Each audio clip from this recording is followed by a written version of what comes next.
Welcome back to Doomer Dialogues, the show where I talk to people shaping the future, mostly so I can figure out who to blame when it all collapses. Today's guest is Ethereum co-founder, blockchain wizard, and part-time interdimensional thinker, a man who once described himself as a brain in a meat puppet. Topic of conversation: the future of Ethereum. Please welcome Vitalik Buterin.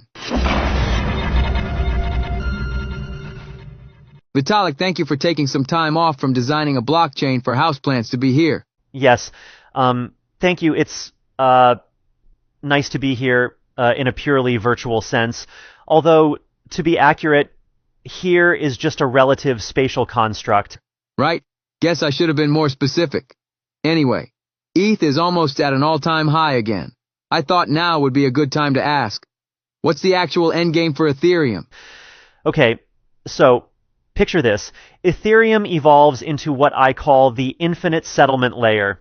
Every human transaction, from buying coffee to legally binding telepathic marriage contracts, happens instantly across a mesh of post-scarcity microshards. You're already losing me. No. It's very simple. Imagine if Google Docs, the entire U.S. Postal Service, a flock of migrating geese, and a sentient vending machine were all merged into one self-governing consensus organism. That's Ethereum's final form. And when does this happen?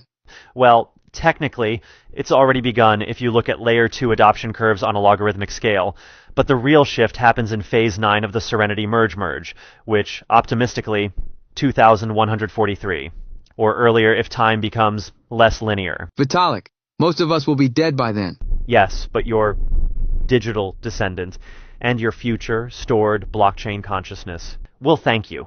They'll live in a world where every coffee purchase settles instantly across 17 parallel chains, assuming they can afford the emotional gas. And I'm guessing they won't? Well, probably not in the early centuries, but after the soulbound token renaissance, it gets much more affordable. Sure.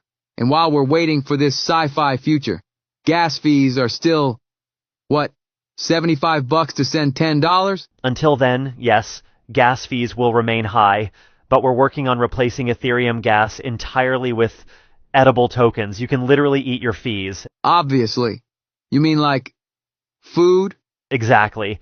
Stake your burrito, get wrapped salsa dividends. Right. Anyway, do you hold Doomer on base? Oh, absolutely. In fact, I'm building an experimental Layer 3 entirely for Doomer transactions. It's called Proof of Despair. Proof of Despair? Yes. The slower and more hopeless you feel, the higher your block rewards. It's a natural fit for your community. I don't know